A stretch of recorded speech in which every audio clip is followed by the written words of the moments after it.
I'm Charlie Melcher, founder and director of the Future of Storytelling, and I'm delighted to welcome you back to the FoST podcast.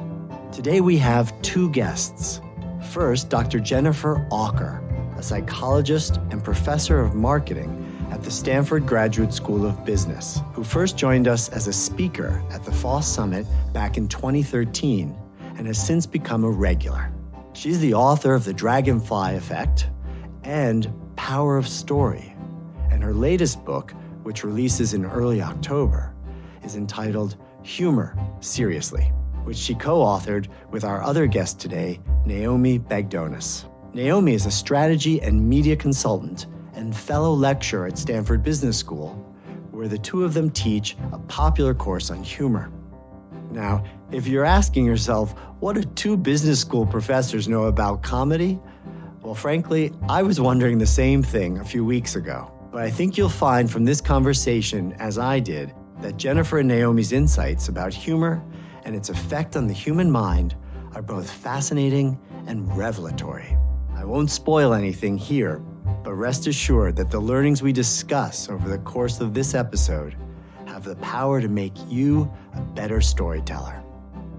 I'm tickled to welcome Dr. Jennifer Aaker and Naomi Bagdonas to the Future of Storytelling podcast.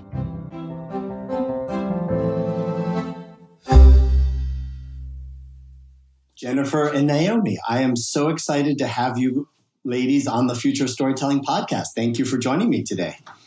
Thank you for having us. We are so happy to be here. And you sound very manly, Charlie. Oh, thank you. Yes. Thank you. So, Jennifer, let's start with you because you and I go back some years. You came to the Future of Storytelling back in 2013 and gave an amazing talk about the power of storytelling. Can you tell us a little bit about that? Why was storytelling a focus of yours? A large part of why I focused on story is because I was trained, actually, as PhDs are often, to disregard story. In fact, when you become an academic, you are essentially trained to really appreciate large data sets and the degree to which large data sets support hypotheses and ideas that you have. And then you publish those large data sets, and that becomes an academic article, which 10 people read. If you are really lucky, 15 people will read that article. And so for the large majority of my career, I was trained to disregard story. It was because of a story that I shared with you the first time we met that really had an extraordinary impact on my life and, took me down this road of understanding the science of story. And I remember you talking about how stories can be much more meaningful, memorable. Like you have a whole philosophy about storytelling and the role it plays in people's lives. Absolutely. So what research shows is that stories relative to facts and features alone are more memorable, they're more persuasive, and they're more meaningful. And one of the reasons is because when individuals listen to story versus just facts and figures, they feel more personally connected to you as well as the storyteller. And part of that is because we process story with both hemispheres. So neurologically, we actually process the information encoded in story in very different ways than we process just facts and figures alone. And that's one of the reasons why stories become more meaningful, because the audience is neurologically engaged in that information. And kind of a radical idea in the world of business that you should be telling more stories instead of presenting more PowerPoint charts. And you ladies together have just co-written a book called Humor, Seriously? I put the question mark in. There isn't really a question mark there. But let me ask it to you that way. Like, humor, seriously? You're two powerhouses of intellectual strength and professors at Stanford and teach there. Why would you take on the topic of humor? Jennifer and I have a shared belief that humor is actually one of the most powerful tools we have to make teams more bonded and effective, to help leaders be more authentic and trustworthy. And this is especially relevant to this moment in time to cut through some of the divisiveness that exists in our world and bolster resilience through difficult times. So as one example, we know that humor impacts people's memory. So when people are laughing, they're paying attention, and they're more likely to file what they're experiencing into their long-term memory. This is because humor floods the reward center of our brains with dopamine. So this makes us more engaged in the moment and also makes us remember more of the content after the fact. This is why a Pew Research poll found that viewers of more humorous news shows like Late Night with Seth Meyers or The Colbert Report remembered more about current events than people who consumed that same information from newspapers, cable news, or networks. And we see the same effects in the classroom. So students who are taught class material with humor retain more of the class learnings and score 11% higher on their final exams. Building off of Naomi's insight, we need to tell stories in order to make structural components of the world match, the meaning system that we have in our life. And so a lot of stories put meaning in our journey. So you have epic classic storytelling, like the hero's journey, for example. And what humor does, it puts meaning in certain specific areas like contrast, surprise, and revelation. And moment to moment, these things, contrast, surprise, revelation, have intrinsic value because we're trying to create new things, whether it's paths out of danger or paths to reward. And so humor is this naturally a very good component of what makes a good journey. A hero must find these paths, and humor helps him or her find those paths. So similar to story, humor is a component of meaning making in our day-to-day. So tell me a little bit about how it works in your brain. I mean, what's chemically happening when you laugh or hear a good joke? When we laugh, our brains release a cocktail of hormones that make us feel happier, dopamine, slightly euphoric, endorphins, less stressed, so they lowering our cortisol, and more trusting. So this is the release of oxytocin. And so this cocktail has a wealth of benefits, both on how we show up, right? How confident we feel, how creative we are, how open we are, and it seeps into sort of the charisma that we exude. And it also impacts how other people perceive us. So we know that when people use humor, and these hormones are released in other people's brains as they're listening, they're more likely to be persuaded by the stories that people are telling. They're more likely to trust the people, and they're more likely to attribute higher status. Again, I find it so interesting that you're bringing the idea of humor to a Stanford Business School curriculum. And they've come to Stanford Business School, and what do they get? A class about humor. And it gets the same credit as financial accounting. Well, I know which one I would choose, without a question. Don't tell us. So let me ask, though, do you get a surprise? I mean, is this a kind of strategy you have for rewiring the next generation of leaders? It sounds like kind of like this, we're like mad scientists, like trying to rewire the neurological underpinnings of these incredibly brilliant people. Yes. And the answer is yes. That is definitely true. Yeah, when we plan together in our lair before every quarter, that's exactly what we do. Actually, one of the most enjoyable parts of the class is at the very beginning because the students walk in incredibly hesitant. And so on the first day, Naomi and I do this humor audit, which is the most fun kind of audit ever, where they essentially go through their lives and become more aware of how humor shows up for them. And one of our students replied to our question, when was the last time you laughed? Part of the humor audit, with the answer, on Tuesday, I did not laugh, not once. Who knew a class about humor could be so depressing? But by the end, the students report having so much more joy in their lives. They became more generous with their laughter and simply noticing opportunities for humor that would have otherwise passed them by. I love the idea of a humor audit. Tell me about this concept of the humor cliff. So what we find is that people essentially fall off a humor cliff around the time they enter the workforce. And what that means is that they stop smiling and laughing as much, and they stop believing themselves to be funny. You might understand this relatively intuitively, but it is a more serious issue than you might think. So consider that the average 4-year-old laughs 300 times a day. The average 40-year-old laughs that many times over the span of 2.5 months. So we have, in many ways, lost our sense of humor. By the way, this is why dad jokes with an audience of 4-year-olds really crush. So if you say, I don't trust stairs, they're always up to something, a 4-year-old will die laughing, and we will be a lot slower to laugh. But what we find is that this also stems from a misperception that we have to be serious all the time. We have to have a facade of sterility, of professionalism in our workplaces. And because of that, we go to work and we leave our senses of humor and so much more of ourselves, so much more of our full selves at the door.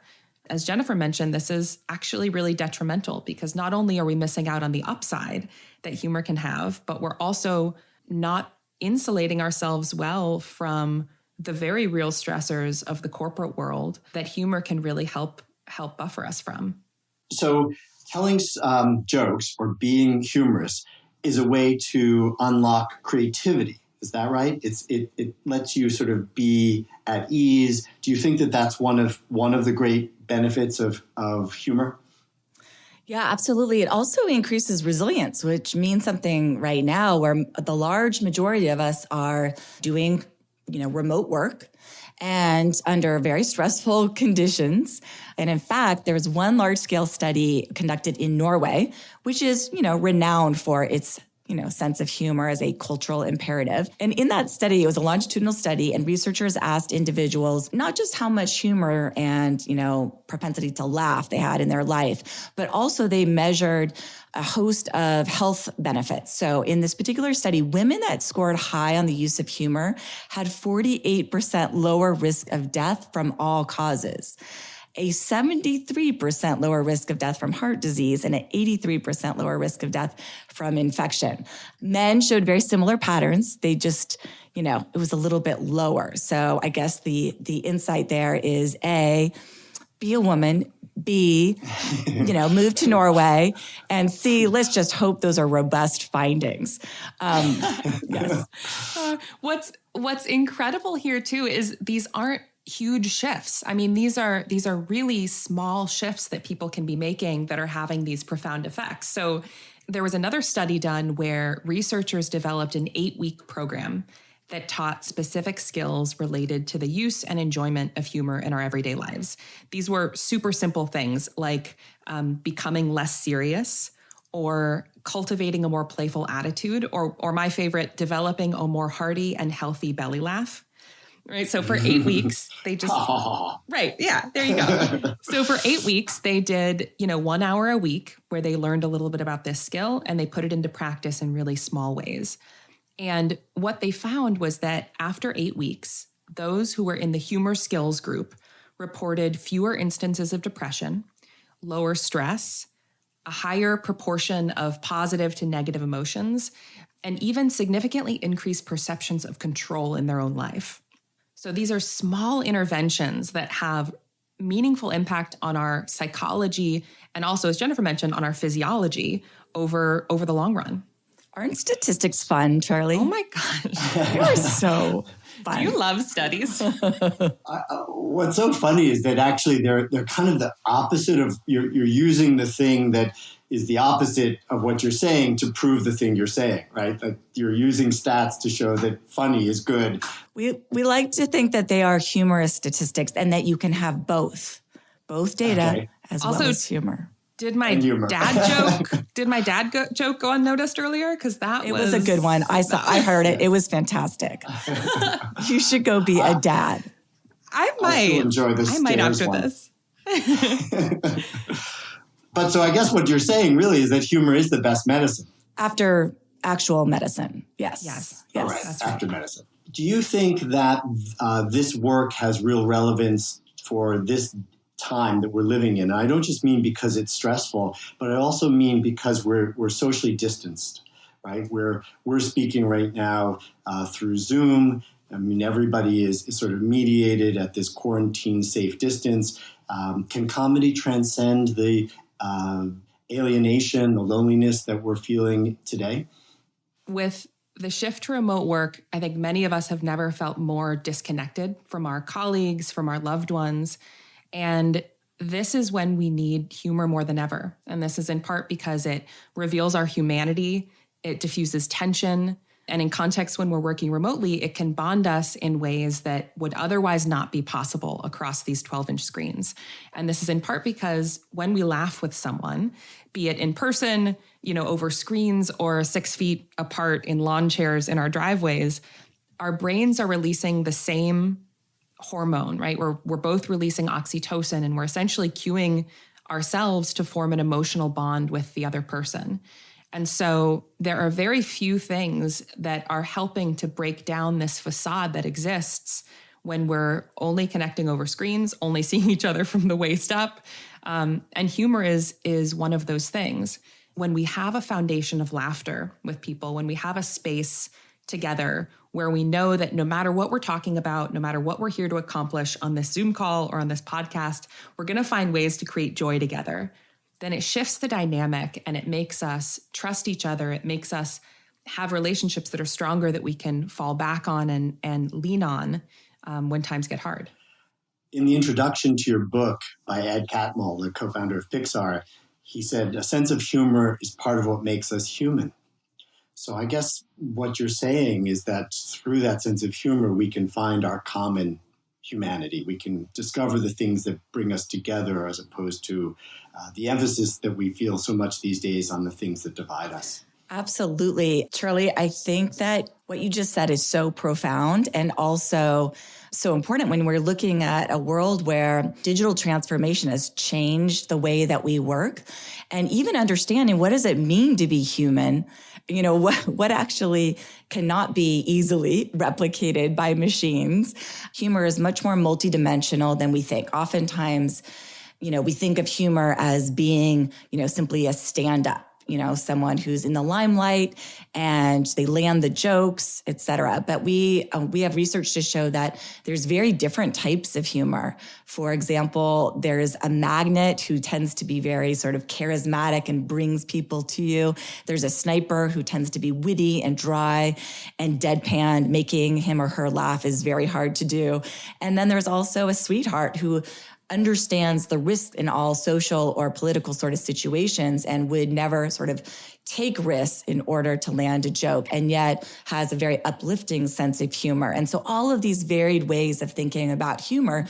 Also, humor is interesting because, you really do have to read the room. In our book and also in our class, we talk a lot about how do you understand how to read the room, understanding what your goals are, what others' goals are, and all of those kind of assessments demand a pretty high level of emotional intelligence, which machines aren't good at yet. I think that's also another real similarity to storytelling, which is just sort of understanding your audience. Some people are just born funny, right? I mean, the comedians just were naturally funny, and the rest of us kind of should just give it up, right? No. we love your softball questions, Charlie. The fact that you read our book. All right. So what we find is that there is these sort of 4 myths after surveying, thousands of people around a wide range of industries and roles about, what holds you back from using humor at work. One of them is, the born with it myth, that humor is an innate ability that either people have or they don't have. But just like with story, this is a skill that actually A, has a science to it, B, can be learned, and C, is much easier than we think. We call these the 4 deadly humor myths because we heard that if you put deadly in front of it, people will pay attention more to them. When you encourage people to bring more humor and levity into their workplace or into their lives, really, what do you suggest? How do you help people let their inner comic out, and how do you help them get better at being funny? From 2 Stanford professors, just by the way. Yes, indeed. We found that the first step and the most important step is a mindset shift. Being easygoing with your laughter, looking for opportunities to be more generous with laughter, going through your day on the lookout for humor. Try and have the mindset of navigating your life on the precipice of a smile. So practically speaking, one way to do this is to start a levity list. So for 10 days, jot down 3 funny things that happened each day, or frankly, 3 observations, anything that's a little bit odd or different or strikes you as interesting. Just jot down these things at the end of each day. At the end of the day, you have a couple of observations, right? And there's sort of a general observation right now of, wow, we're only seeing each other from the waist up, how we're on a Zoom call. Maybe people may not be wearing pants when they're conferencing at home, right? So this is an observation. 3 really simple techniques that you can apply to any observation are exaggeration, contrast, and rule of 3. Exaggeration, humor often plays with hyperbole and extremes. So you could say, I really can't remember what things were like before remote work. How did we put on pants? Right? So you're just sort of exaggerating that observation that actually I don't really remember what it was like back in those times. You could use contrast. So you could say, when you're working from home, there are upsides and downsides. You have to spend a lot more time finding a presentable corner of your room and good lighting. But on the other hand, you save a lot of time that you'd normally spend putting on pants. You're using that same observation, but you're just creating contrast within it. And then lastly is rule of 3. This is the simplest way to create humor, which is if you have anything that you think is remotely humorous, you create a list with 2 normal things and you put your funny observation at the end. So you could say, now that we're working remotely, we don't have some of those subtle things that make office life, like hallway conversations, supportive eye contact in meetings, and pants.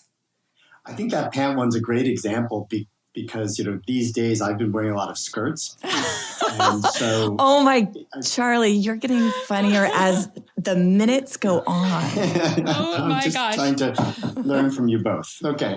Even before we get to those techniques, we talk about how the 2 foundational elements of humor are truth and misdirection. Right? You took our brains in one direction and then you shifted it in the other. So that was beautiful, beautiful. You get an A for this podcast, Charlie. It's too bad we don't have political candidates that are funny. It seems like that's an area where we desperately need it. Well, this is why President Obama had a team of, obviously a team of speechwriters, but in his team of speechwriters, he had professional comedians as well. And so there was one, I remember watching a State of the Union address. Oh gosh, I forget what year it was, but he made this super lame joke about salmon. You can look it up. It's a totally lame joke about smoked salmon and sort of how bureaucratic different areas of government are.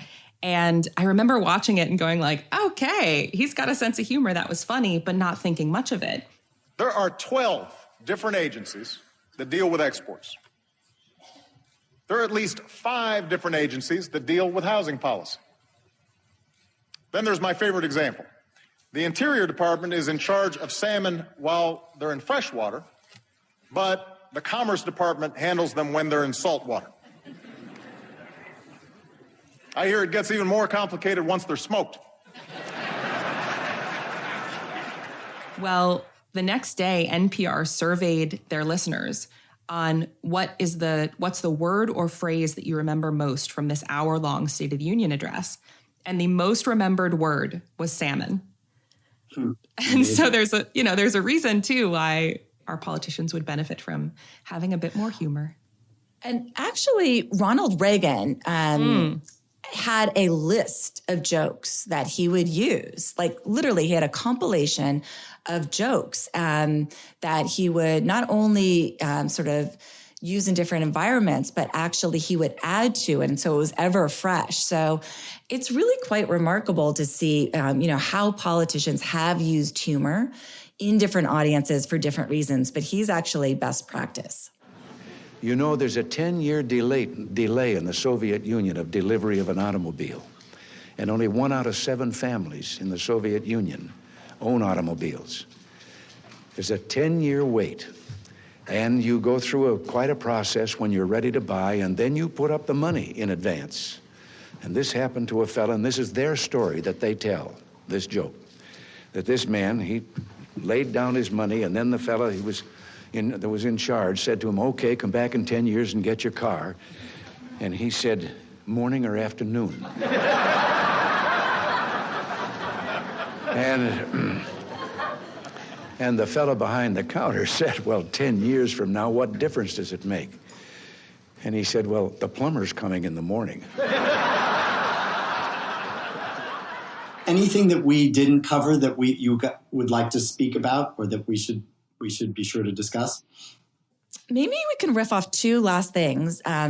What we find based on a lot of the research around what is meaningful in life and how is meaning and happiness different, and when and why do humans get it wrong, has been informed by my mom, actually. She volunteered for hospice for 40 years. And so we grew up, my two sisters and I, around the dinner table listening to stories of people dying and what people regret in their last days of life. One of them is, I wish I was less fearful of change and was bolder. The second is, I wish I lived a life that was more authentic to what I wanted, not what others did. Third, I wish I was more present and just savored more. And then I wish I had more joy in my life. I wish I let myself laugh more. And remember, this is on the last days of their life, arguably the most meaningful, that they were wishing they had not chased happiness, but allowed for happiness and laughter. And then the last is, I wish I had the chance to say, I love you one more time.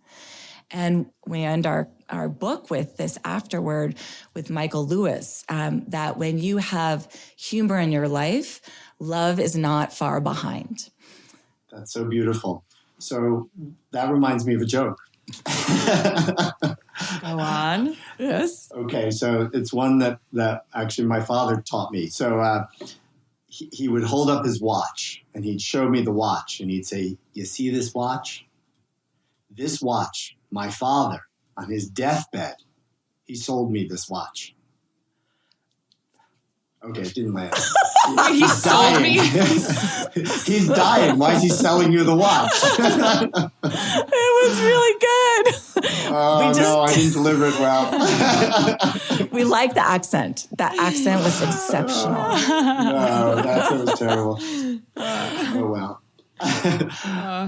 Thank you both. This has been a wonderful conversation and fun, but even more importantly, really profound. And so I so appreciate that. And I send tremendous love to you both, which I think was a nice message, which is I don't want to be somebody who's forgotten to say it enough. So love you both. Love you. Love you, Thank Charlie. you, Charlie. Thank you.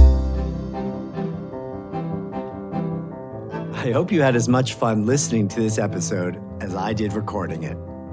My sincere thanks to Jennifer and Naomi for joining me today and for laughing at my jokes. If you'd like to learn more about their book, Humor Seriously, you can do so by visiting the link in this episode's description. And if you visit our site at FoST.org, you can watch the 2 wonderful videos that we made with Jennifer when she was a speaker at FoST. Thank you to our talented production partner, Charts and Leisure, and a special thanks to you, our listener. If you enjoyed this episode, please be sure to subscribe to our podcast, give us a review, and share it with a friend.